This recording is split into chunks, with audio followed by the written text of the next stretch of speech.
フレームレート frame rate. In the last video, we created 3 keyframes and added some in-betweens. But here's the question. How many in-betweens are enough?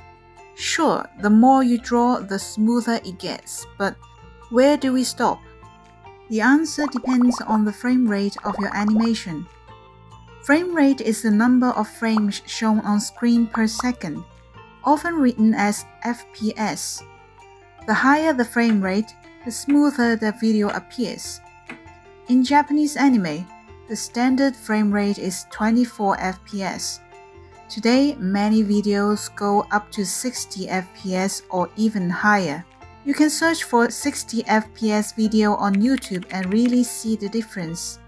But to be honest, sometimes when it gets too smooth, I start feeling a bit uncomfortable watching it. But don't worry, we are not going to draw 60 frames or even 24 for each second. Animation is hard work. Instead, we aim to draw just enough for the motion to look natural to the eye. In many animation studios outside Japan, they often draw 12 cells per second, meaning each drawing stays on screen for 2 frames. This is called on-twos.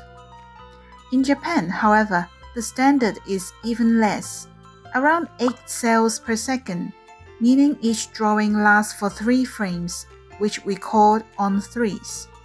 From this, you can probably guess the meaning of on-fours and on-ones. I have to emphasize, when I say standard, I mean the default for normal speed actions. It is not a straight dead rule. Animation is flexible. Action speed varies, and to create the right rhythm and energy, we mix ones, twos, threes, and even fours when needed. This control over timing is what brings the magic to life. Don't worry if you still feel confused. Soon we'll get familiar with those concepts through practical projects. In the next episode, we'll introduce Clip Studio Paint, one of the most widely used software tools in Japanese anime production. If you're curious, make sure to subscribe and stay tuned. I'm Kay, thanks for watching and I will see you soon.